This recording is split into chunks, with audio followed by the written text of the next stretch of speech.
You shouldn't try and time the market. When the market soars, it's not necessarily time to sell. When the market collapses, it's not always time to buy. Take a small portion of your income every month and invest it.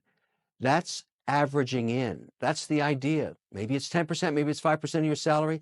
Put that aside, regardless of what the market's doing. Because over time, if you buy companies that are profitable and pay dividends, you'll grow as an investor. Your assets will grow. That's basically your nest egg you're talking about there.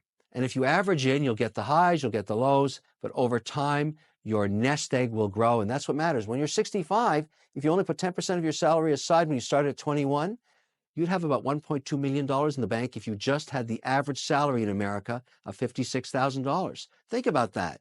You don't have to die penniless. All you have to do is put a little aside every week. What everybody should understand about the stock market is it has its own forces at play. Nobody can control it. Every day, the world makes decisions on what they want to pay for any stock and what price earnings ratio. In other words, what multiple of this year's earnings are they willing to pay? Very often, this is an emotional decision. Sometimes there's exuberance in the market and investors are willing to pay more. Sometimes when they get concerned and they're risk adverse, they want to pay less. That's called volatility.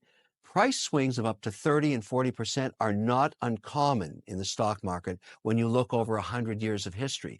So when you see a violent day where the stocks go down 5 or 6%, get over it. It's normal. In fact, not having volatility is not normal. And we've been in a period of 3 years where there hasn't been a lot of volatility. Now we're back to normal. So get used to these swings.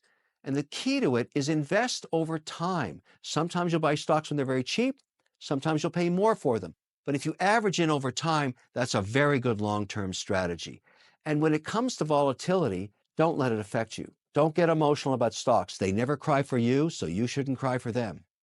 I don't care what your business is, men, women, you have to understand that you're going into a huge lifestyle change. And I tell people it's not for everybody. Don't do it if you don't have the stamina to get kicked around and driven into the ground and get up and do it again and beaten up by people that tell you, this is not kumbaya stuff. This is hardcore stuff.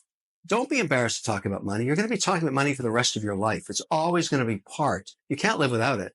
You have to deal with it. It can cause great joy and give you personal freedom, or can be catastrophic in your life, destroy your happiness completely. Your choice is, where does it fit? Do you want it to destroy your life, or would you prefer that you understand how it works and respect it for what it is and deal with it? That's a personal choice people have to make. And I would say the best way to do that is learn more, talk more about it, and don't be afraid to discuss it. When I started to do some research, I found out one interesting fact that changed my investment philosophy forever. Over the last 40 years, 71% of the market's returns came from dividends, not capital appreciation. So rule one for me is I'll never own a stock that doesn't pay a dividend, ever. Number two, diversification really matters. So I never want to own more than 5% in any one name. And you know that really works when you go through periods like 08, 09, where you have volatility in sectors. And number three, when you start to look at capital for multi-generations, you want preservation. If you look at the volatility in the market around names that don't pay dividends, they're extremely volatile because there's no cushion of yield. What's the value of a stock that never returns capital to its shareholders? I don't know, because the only way you can make money is if somebody else is willing to buy that position at a higher price for some emotional reason, perhaps, or for some, foresight that maybe the company will return capital one day.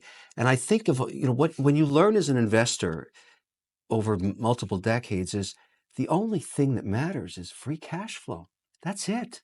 There is no other reason to own a stock. And with that philosophy, it brings you into a place where you focus on a company's ability to generate incremental cash flow, because just owning a dividend paying stock is not good enough. Because, let's say we find a stock today that's paying a 3% dividend yield, and tomorrow, because its forecast for sales get cut in half, the stock drops by 50%. Now it's yielding 6%. I don't want to own that stock either. So my tests in this index that I've, created with FTSE Russell looks at the balance sheet. Every year we test to make sure that the company is viable in its ability to generate cash. This is extremely conservative investing. This is for the long haul. These tools are not for, as you're suggesting, for spicy, the hot stock du jour. But I have zero interest in that. I don't care what the hot new stock is.